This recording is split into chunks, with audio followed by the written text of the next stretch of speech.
My name is Jason Miller. I am 35 years old, and for most of my adult life I worked as a forestry surveyor in Oregon. My job involved hiking into remote sections of national forest to map tree growth, monitor erosion, and document storm damage. Most assignments were routine. Long days alone in the woods carrying equipment and recording data before hiking back to camp. I always preferred working alone, after what happened 6 years ago in the Umpqua National Forest. I don't anymore. The assignment sounded simple. A winter storm had caused landslides and severe tree damage across several remote valleys, and my company needed updated survey data before logging crews could safely enter the area. I was dropped off near an abandoned logging road about 15 miles from the nearest town. The plan was to spend 3 days surveying the region before meeting another crew at a pickup point farther south. The first day was uneventful. Cold weather, thick fog hanging low between the trees. The forest was dense with Douglas fir and cedar, and most of the old logging roads had long since been reclaimed by vegetation. By late afternoon, I reached the area where I planned to camp, an old clearing beside a creek where logging equipment had once been stored decades earlier. That was where I found the cabin. According to my map, there shouldn't have been any structure there. But tucked between the trees about 50 yards from the creek stood a small wooden cabin. It looked old, very old. The roof sagged slightly, and moss covered most of the exterior walls. One of the windows was broken, and the entire structure leaned slightly to one side as if the ground beneath it had shifted over time. At first, I assumed it had been an old logger's shelter forgotten decades ago. I considered ignoring it and setting up my tent nearby instead, but the temperature was dropping fast, and shelter sounded better than sleeping outside in freezing rain. The inside of the cabin smelled damp and rotten. Dust covered the floorboards, and most of the furniture had collapsed with age. There was an old rusted stove in one corner and a narrow cot against the far wall. The strange part was that despite how abandoned the place looked, there were no animal nests inside. No signs of raccoons. No rodent droppings. Nothing. It was as if animals avoided the cabin entirely. I should have left then. Instead, I unpacked my gear and settled in for the night. Around midnight, I woke suddenly to the sound of footsteps outside. Slow footsteps circling the cabin, crunching through wet leaves. At first, I thought it was a deer or maybe a bear investigating the smell of food. Then the footsteps stopped directly outside the front door. I sat up listening carefully. A few seconds later came 3 soft knocks. Knock, knock, knock. I remember feeling annoyed more than afraid at first. I assumed another surveyor or maybe hunters had found the cabin and were messing with me. I called out asking who was there. No response. I grabbed my flashlight and stepped toward the window beside the door. The fog outside was thick enough that I could barely see beyond the porch. Nobody was there. Then the knocking came again.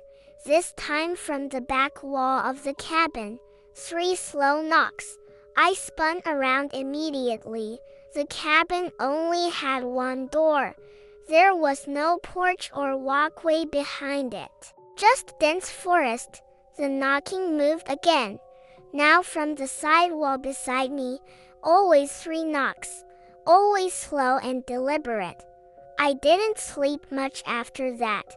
The sounds continued intermittently until sunrise. Each time I looked outside, I found nothing. The next morning I considered abandoning the assignment completely, but daylight made everything seem less frightening. I convinced myself the noises had been branches hitting the cabin during the wind. I spent most of the day hiking survey lines through the surrounding forest. That was when I began noticing the tracks. Bare human footprints in the mud. Large ones, far too large to belong to any normal person. At first, I only found one set crossing the trail ahead of me. Then another, and another, all barefoot, all leading deeper into the forest. None leading back out. By late afternoon, I realized something else. The forest had gone completely silent. No birds, no squirrels, no insects. Even the creek near camp sounded strangely muffled. That silence bothered me more than the footprints. Animals know when something dangerous is nearby. As I hiked back toward the cabin, I started feeling like I was being watched. Every few minutes I caught glimpses of movement between the trees just outside my peripheral vision, tall shapes slipping behind trunks whenever I turned my head. I kept telling myself it was exhaustion, stress, isolation, but deep down I knew something was wrong. I reached the cabin just before dark. The moment I stepped inside, I noticed the door to the old stove hanging open. I was absolutely certain I'd left it closed that morning. I checked the rest of the cabin carefully. Nothing appeared disturbed.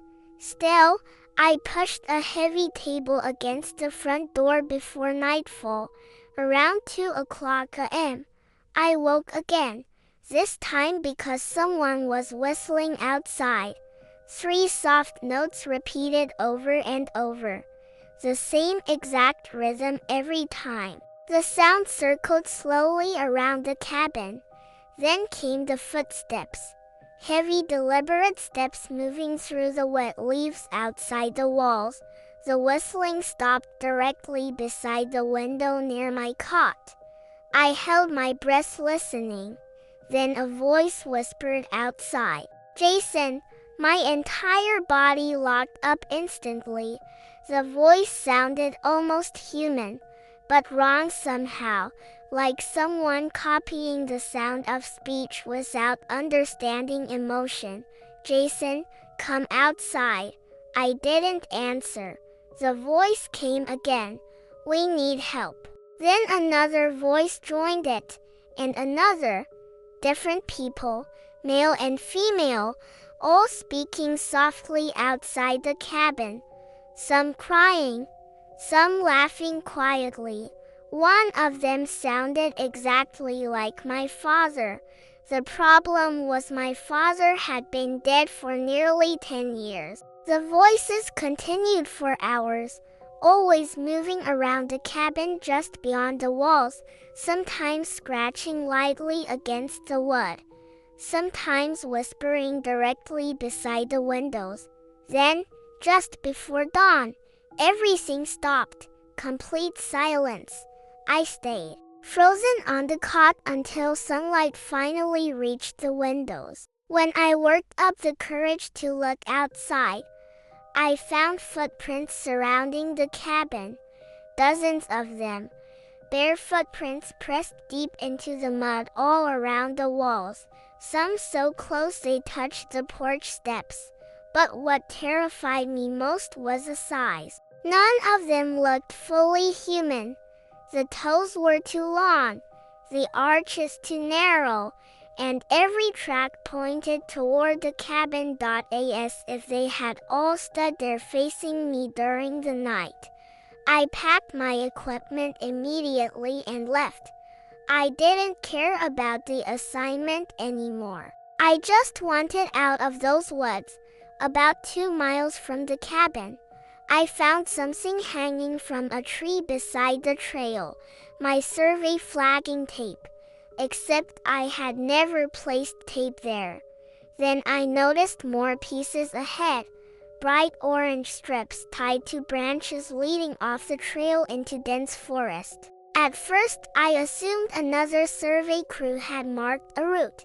Then I realized the tape was mine, the exact same tape from my backpack, except my supply bag was still zipped shut. Someone or something had removed pieces without me noticing, and they were being used to lead me off the trail. That was when I heard the whistling again, very close behind me. I turned around fast enough to catch a glimpse of something tall standing between the trees, maybe 30 yards away. Pale gray skin, long arms hanging unnaturally low, its face partly hidden behind a tree trunk. But I could see the eyes, large, completely white. The thing stepped backward silently behind the tree and vanished. I ran. I don't remember much about the next several hours except panic. Branches hitting my face, the sound of footsteps pacing me through the forest, whistling from different directions, and occasionally voices calling my name from somewhere deeper among the trees.